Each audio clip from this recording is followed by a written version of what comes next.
Hey guys, it's Mr.Stinkler again, and thank you for clicking on the video. In today's video, I'll be explaining the story of Outlast and the characters in Outlast. Thank you. We play as Miles Upshur, a freelance investigative journalist. He previously exposed corruption and war crimes. That's how he made a name for himself in the freelance world. He got a tip from an anonymous source that Mount Massive Asylum was conducting experiments and was torturing the patients. So of course, we decide to explore. All we have in this game is our camera that can turn on night vision. We pull up to the asylum, and this asylum is humongous. We climb up some scaffolding and make our way into the asylum through a broken window. And it's not looking good. Clearly, there was a huge riot or uprising because the place is boarded up and it's destroyed. There's blood covering the walls and it's not looking good. We make our way into a bathroom and we find a vent that's opened with blood pouring out of it. As we make our way through the vent, we hear a noise outside the bathroom and a patient bursts in and he looks horribly mangled. As we've already made it this far, we continue forward, which will be the biggest regret we've ever made. We find the library, and as we open up the door, a body falls to the ground. We make our way through the library and find countless severed heads and bodies, and find a horrific scene of a soldier impaled on a spike. Now this soldier is actually part of Murkoff's cleanup crew to try to clean up this mess, but it did not work because he ran into the variants, who are the patients. He tells us that we need to get out of here, and that we need to open the main security doors. We leave the soldier to succumb to his death.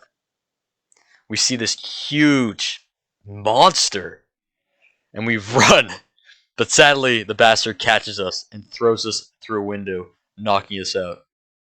We wake up to this priest-looking figure, whose name is Martin. And it's nice because he doesn't seem to be violent. In fact, he believes that we were sent by God to record everything, calling us an apostle. We regain consciousness and we start to explore the asylum. Our only goal is to open the security gates, which is in this room, and now we have to find the keycard. Traveling through the asylum, we come across the patients, who I will be calling the variants from now on. And as you can see, some of them are peaceful. Some of them don't want to attack you, which makes this game very stressful because you never really know which variant will try to kill you. And I think it just adds that extra level of fear. After getting the keycard, we make our way back to the door. But before we do that, we are jumped by a variant who was in the wheelchair. He says the doctor is dead. Now, a lot of the variants will talk about this doctor. But who is this doctor? Soon enough, we'll find out. Opening the security room, we start to unlock the gates. Before we do that, though, Father Martin turns off the power. So now our next goal is to turn back on the power in the basement and get our asses back up here. Hearing loud footsteps and animalistic growls, we hide in a locker, and it turns out to be this fat bastard again. Now who is this? This is Chris Walker, and he's one of the main antagonists of the game. And I'll explain him in a little bit. Thankfully, we're able to escape Chris Walker for now, and we make it to the basement. This section is always one of my least favorite parts because it's just so creepy. Also, it's kind of repetitive because we have to turn on like 3 switches. And as we do that, we are ambushed by a variant. Making our way through the basement, we find the main power switch and we turn it on. Now, we have to make our way back to the basement. And sadly, we encounter the variant, and he just smacks us right in the face, but we're able to run away. We make it back to the security room, but Father Martin sneaks up on us and stabs us with a needle which had some sort of sedative in it. Father Martin forces us to watch a screen. We watch multiple armed Murkoff agents get torn up by some invisible creature. He believes it's the work of God. Miles wakes up in Father Martin's cell. Now, who is Father Martin? He was a Catholic priest before he became a patient at Mount Massive Asylum.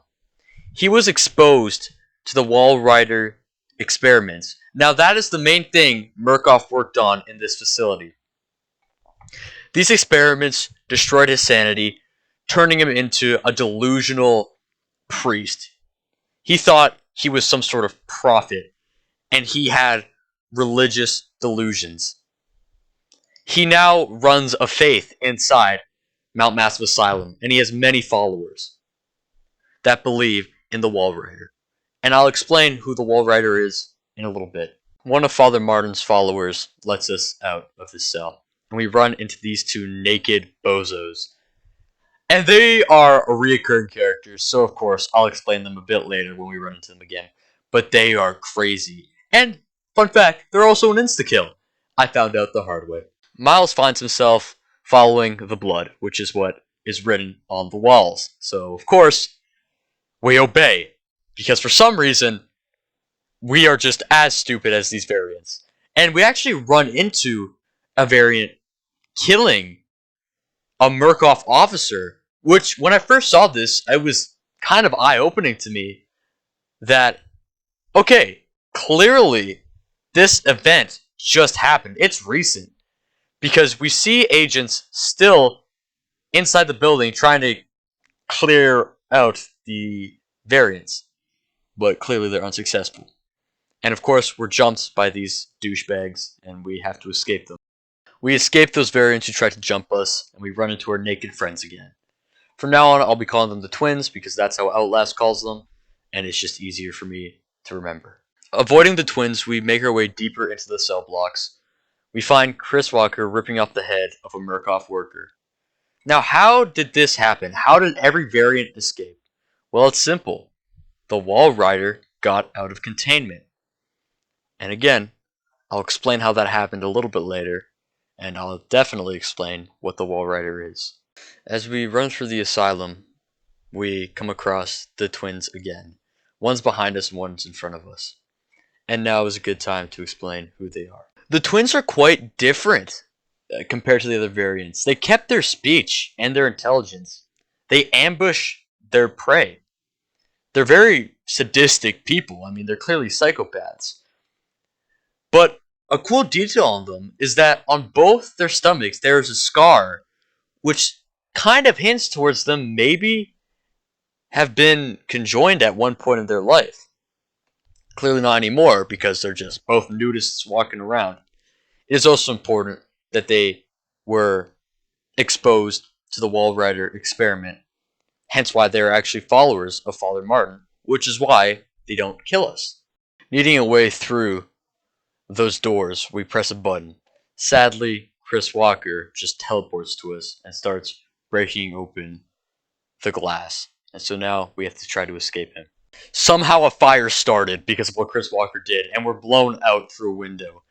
Thankfully, Miles survives because he lands on a pile of mutilated corpses.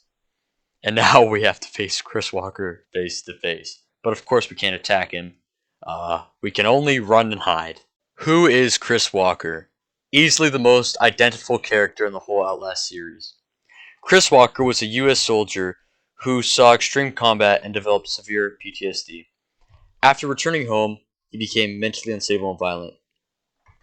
In the Outlast comics, we know that after he returned home, he was actually already killing people. Murkoff didn't even know this. They actually hired him as a bodyguard, as muscle. But eventually, he became too much.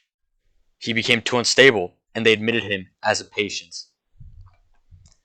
He was put into the Wall Rider experiment. This experiment changed him completely. Even more than he already was, right? This guy was already a psychopath, already probably had every mental issue, but this worsened it. He now began to believe that he was the only way to save humanity, really. He started purging patients because he saw them as unpure. He had to contain the outbreak. He had to contain the Wall Rider. That's why we see him ripping off the heads of everyone. After managing to escape Chrissy, we find ourselves in the cell block that's full of variants. And you guys heard me say the word variant probably 100 times. So now I'm going to explain who they are. Variants were actually initially patients at Mount Massive Asylum. Of course, that was before they were subjugated to the torture and the different experiments that were put upon them. That's why they sound so messed up and they look so disfigured. It's because of the experiments they were put through, especially the Wall Rider one, because we know during the experiment that severe disfiguration happens because of the tubes that are in place in the human body. And soon enough, I'll explain the Wall Rider project. Finally, Miles makes it through the cell block, and we see the Wall Rider for the very first time. This weird shadowy figure. Ghost-like. Is he actually a ghost? I don't know. You've heard me talk about the Murkoff Corporation, so now I'm going to explain to you who they are. They've been around since World War II, and the Murkoff Corporation is a secretive company that hides decades of cruel experiments behind a facade of medical research. They exploit patients, staff, and even their own employees, showing no regard for any human life. They are responsible for every horror you see in the asylum. And they cover it all up as a charity and well-being for humanity. This is all secret stuff. It's all built off of lies, and they are legitimately probably one of the most evil corporations in all of fiction. To sum it up for you, Murkoff hides behind the idea that they're helping people with like the asylum, with the pharmacies. They actually just do human experimentation to make humans stronger, to control humans, just for whatever they need to do, whether it's to destroy a country from the inside out or to make sleeper agents. It's just to create the next big weapon they can use. Getting back to the story, Miles has to drain out the basement, so we have to turn on the drainage valves. Miles makes his way through the dark basement and gets jumped by Chris Walker, but thankfully we are able to escape him by jumping onto the ladder because that fat fuck can't jump. We love it. And now we're in the men's ward. As we explore the men's ward, we find a chained up Murkoff officer.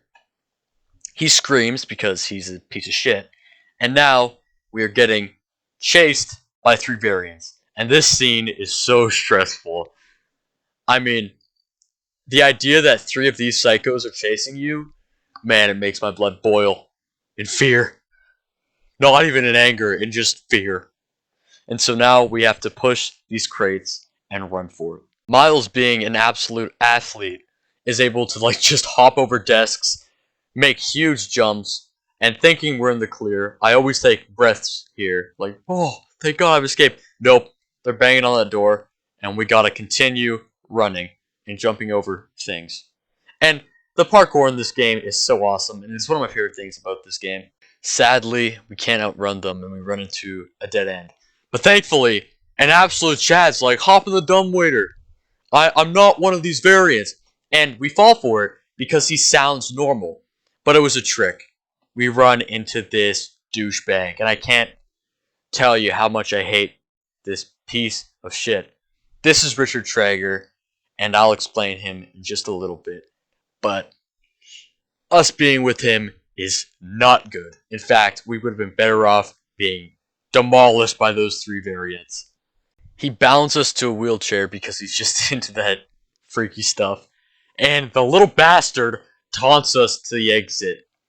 Now, Richard Traeger, I mean, I can't do justice to this guy. He is such a little slimy, little grimy douchebag. Really, any word you can use is perfect for him. And again, his backstory fits his personality perfectly. And now we take the dreaded elevator ride up to his working area. He takes us to the bathroom where he tortures all of the people who he comes across. And he actually has a name throughout the asylum. A lot of the variants actually stay clear of the men's ward because they know this guy chops off the fingers, he chops off the tongues, and he chops off the genitals. And we know this because of a writing found on a wall, presumably by one of his victims. He is a true psychopath. Richard Traeger humiliates Miles in the worst possible way by teasing him with like the saw blade, but he pulls out his shears and he chops off 2 of Miles' fingers. Richard Traeger leaves Miles alone to go, presumably, get rid of some patients. We're able to break out of the binds, and in utter pain and just disgust, we vomit. I mean, imagine the situation you're in right now. Poor Miles, man. As we escape the room, a variant calls to us. He tells us that he used to work at Murkoff, and clearly he did something wrong. He got on the wrong side of Murkoff because they clearly put him through experiments. And because of how deformed his body is, we can assume he went through the Walrider experiment. Filled with Warnicke's nightmares. And now we know that Traeger used to work at Murkoff and was also subject to the Walrider experiment. The variant calls to Traeger and he runs in, so now we have to hide. Now, who is Richard Traeger? He is one of my favorite characters in the whole game because his backstory is very fleshed out. And so now I'll explain him to you. So Traeger used to work for the Murkoff Corporations. He was the head of business development at Mount Massive Asylum, the terrible place we're in currently. He was not a medical doctor. He was just a crazy corporate psycho who just wanted profits. But he also was really into biology and surgery. It was just one of the weird things he was into. Because, I mean, he was clearly a psychopath before being put into Mount Massive. So how did he become who he is in the game? Well, he was admitted to Mount Massive Asylum because of the crimes he committed. Trigger warning, he sexually assaulted a female Murkoff employee, and this resulted in her getting pregnant, and he forced her to get an abortion. Of course, after Murkoff found out about this, they sent investigators to track him down. These investigators are Pauline Glick and Paul Marion, who are recurring characters in the Outlast comics and in the future Outlast games. Once they found him, they got into a fight. Pauline pushed Traeger into a paper shredder and his hair was caught. He was scalped. That's why his haircut is so wonderful. After this, Murkoff put him in the asylum to get the morphogenic engine treatment, which is the Walrider experiment. After getting the key to the elevator, we finally have escaped the mail ward where Traeger roams. Just kidding, though. He can teleport just like Chris Walker and he jumps us. But thankfully, Miles isn't a freaking newborn baby and finally fights back. And Traeger dies, which is such a relief because he is a terrible person and this is what he deserves. So now we have finally escaped the mail ward. We run into Father Martin again, which is such a wonderful moment because he's the only nice person to us. And he tells us to meet us outside. Miles finds himself in a burning down cafeteria where we meet this variant who is quite peaceful, actually. And I can't blame him. He wants to burn down this place because it's terrible. And this was a very interesting moment. You know, for the whole game, we've just been running into crazy people, but this guy seems to have some humanity left. And it was just insightful, really, because these were people too, right? These were people who were admitted into a mental hospital. And look what happened to them.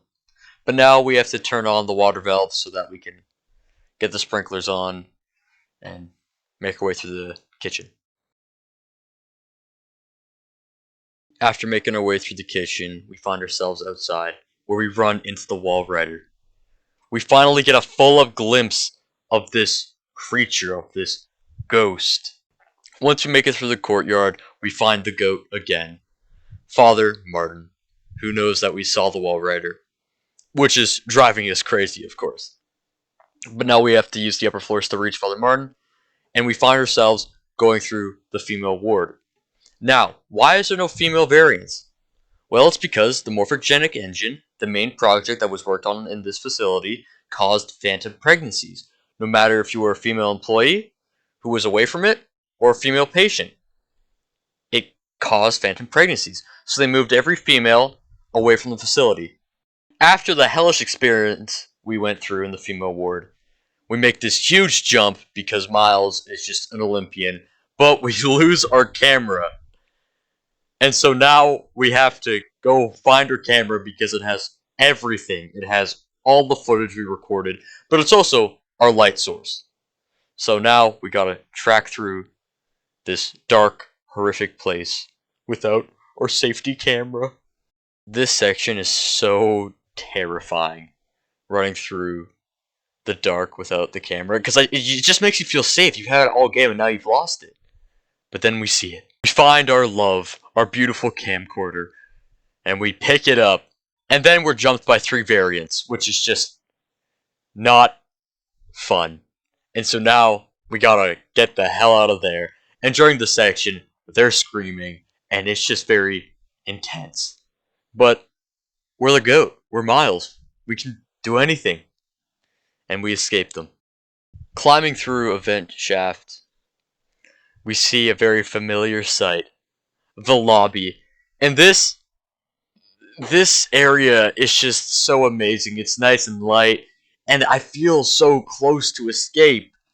But it's Outlast, and we never get to win. And so one of Father Martin's followers tells us to get to the theater where there's a key.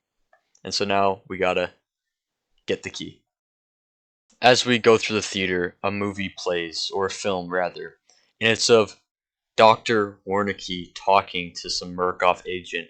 And this is the first time we actually hear Wernicke, because all we've heard of him is just ramblings from patients and Traeger and Father Martin.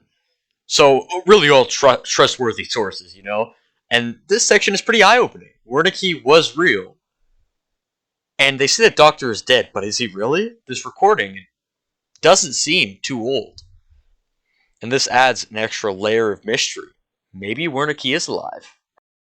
After we get the key, we find ourselves with Father Martin, who has been crucified, saying that they will join the Wall Rider, with his followers below praying to the Wall Rider, to God, to honestly whoever at this point. Father Martin wants us to record this so that we can set humanity free. This section is super disturbing.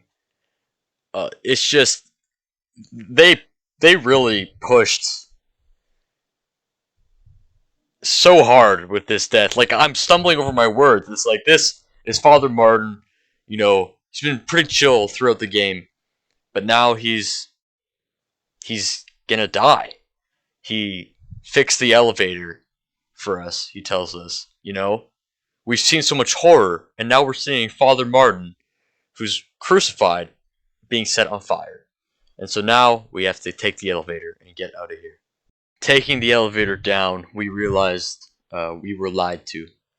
Father Martin fixed the elevator to take us to the basement levels, where all the horrific experiments take place, but most importantly, where the morphogenic engine is, where the Wall Rider was created. And I'll tell you who the Wall Rider is in just a few moments. As we make our way through the white halls, we see the exit. It's so close, and this moment's always heartbreaking. We're so close to escape, but we have to continue our way through these halls. We get chased by the Wall Rider, and then even worse, Chris Walker has found his way down here. Don't know how, there must be a secret exit, and before he's about to kill us, we have a new GOAT, the Wall Rider. Absolutely ragdolling Chris Walker. We see this true being, this true Adonis, who's not a ghost, but a scientific experiment. And Chris Walker is no more. That lucky bastard got a quick way out. We hear a door open, and it's him.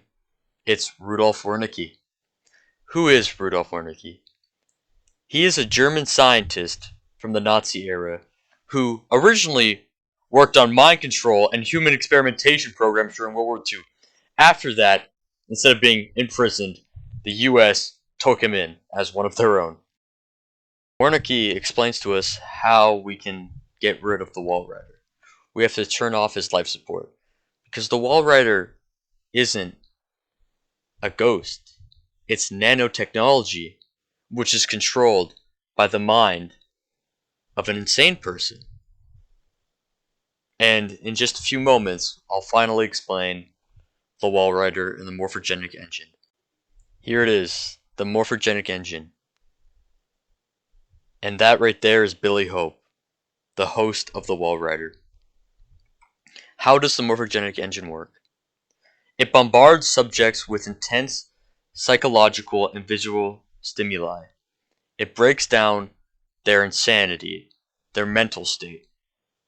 It makes them vulnerable to hosting the swarm of nanotech called the Walrider. The Walrider only works with certain people. It has to be a person who is so hurt mentally, who has been through so much. That's how they can control the Walrider.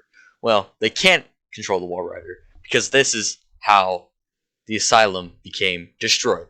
The Walrider escaped containment. And that's why this whole place went to hell. Now, you heard me talk about Billy Hope, or rather say Billy Hope. Who is this Hope guy? He's a young man, only 21, with severe psychological trauma. So for his whole adolescent life, and really life of a child, he was already disassociated from reality. He was already mentally unstable, and he was perfect for controlling the Walrider, because he was easy to take advantage of. And he was so hurt mentally. He's just a kid, really. I mean, sure, he's a young adult, but deep down mentally, he's just a kid. That's why he looks at Wernicke as his father. That's why Wernicke is still alive and not ripped apart. So now, as you can see on the screen, we are taking off Billy's life support to let him find peace again. Another important thing. When you saw Billy Hope, you saw him strapped up to a bunch of tubes. That's how the patients are so messed up looking, because these tubes actually damage your skin, particles, the fibers, the muscles. They disfigure you. That's why most of the patients in this hospital are so horrific looking. And it's just really interesting. After pulling the plug, we try to make an insane jump again, but the dying Walrider gets to us. But I'm just going to refer to him as Billy Hope now, because this is Billy Hope. Thankfully, we survive like an 100-meter drop, so absolute W. Finally turning off his life support, Billy Hope is dead. But as he dies, he attacks us one last time. Now, Billy Hope is dead, but the Walrider still remains. And in his dying form, the Walrider whoops our ass, but even worse, the Walrider absorbs himself into Miles. As Miles struggles his way to the exit, internally we crumble. I mean, I don't think it's because of the hundreds of ribs we've broken, but clearly, internally and mentally, there is something wrong with us. But then we're jumped by the Murkoff team and Wernicke. Miles is then killed, but he has now become the host of the Walrider. Because of all the horrific shit Miles saw, he was able to bond. He was able to form a bond with the Walrider, and he is now the host. And with Miles dead, the Walrider has taken his form. And as the final laugh, we kill Wernicke and those bastards. Hey guys, it's Mr.Stinkler again, and thank you for watching the video, and if you made it this far, a special thanks to you. Of course, if you have any advice on how I can improve my videos, please let me know. But yeah, I hope I explained Outlast and the characters adequately and enough. This is my favorite game ever. My favorite series is Outlast. And I haven't seen any recent content on Outlast 1. And I wanted to post a video to see what happens. So yeah, if you enjoyed it, please leave a like, and thank you for watching. Bye.